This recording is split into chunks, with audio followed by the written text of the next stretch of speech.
the time that you have spent in Tihar jail, you have articulated, what that experience was like. What was the key takeaway for you of that period, of that experience? The greatest learning that I had, and in fact for this purpose, I would like to thank the government for sending me to jail, is that I learned the serious problems, shortcomings in our criminal justice system firsthand. We don't realize how terrible the state of our criminal justice system is. I'll give one instance. Tihar has a population of about 14,000 prisoners.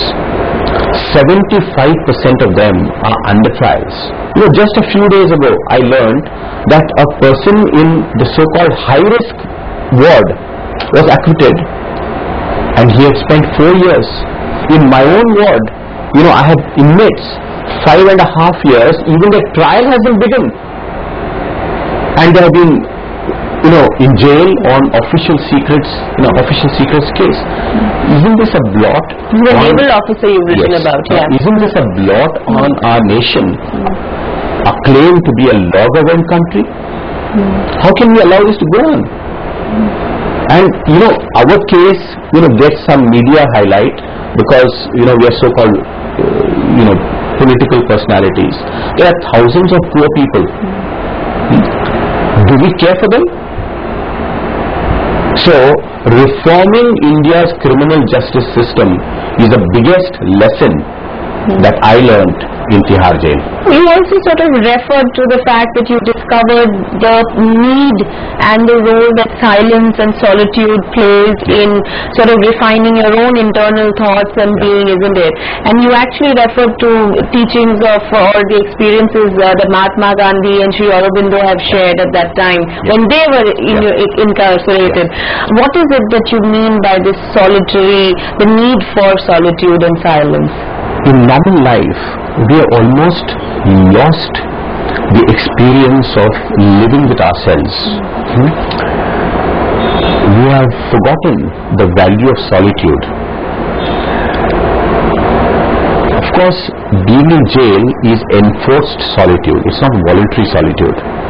Nevertheless, when circumstances, even though I am innocent, circumstances sent me to jail, I began looking at my own condition, with a certain inward focus.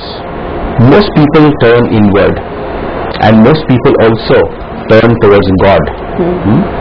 I have been a believer in God for many years. And a complete non-believer for many years before that. When I was a communist. But jail made me stronger in my faith in God. And in this, I have written in my article that I made good use of the jail library, and I spent a lot of time reading the works of Mahatma Gandhi and Aurobindo.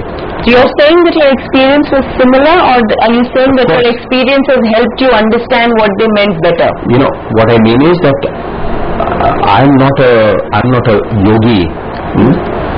I know my imperfections, but solitude, makes you look at your imperfections, and also solitude makes you look more closely at the imperfections in society, and therefore what is your own role.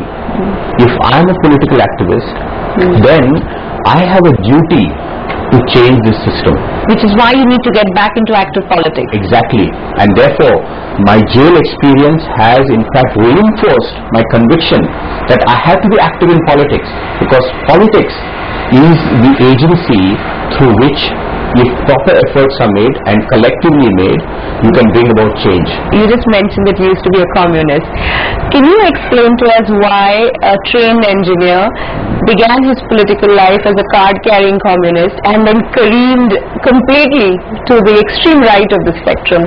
I don't really view left and right in the way people do, because even in the BJP there have been ideologues who have spoken of the need for transforming India into an egalitarian society as strongly as some of the leftist ideologues.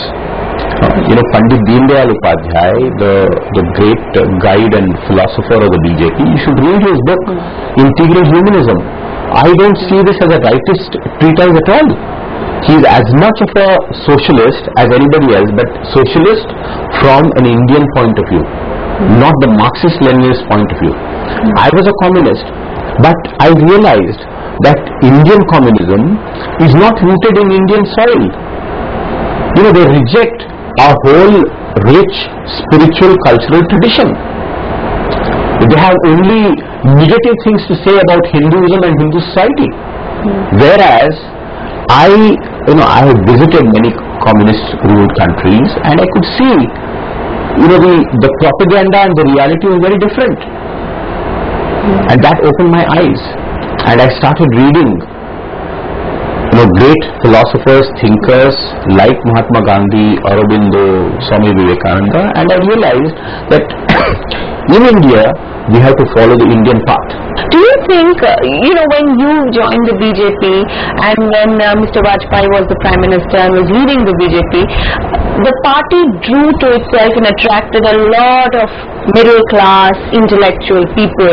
Do you think it still has that kind of cachet or that kind of attraction with this community? I think that the party has to make very vigorous efforts to once again establish that connect with the educated youth.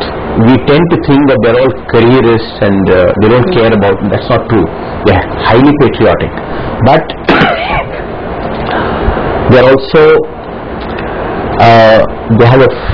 they are independent minded. They are looking at all political parties from a critical perspective. Nevertheless, being patriotic, being nationalistic, I think they can be won over by a party like the BJP. Of course, every single party has to make an effort, and that will add to the vibrancy of our democracy. That will bring the real youth energy into our democracy and development.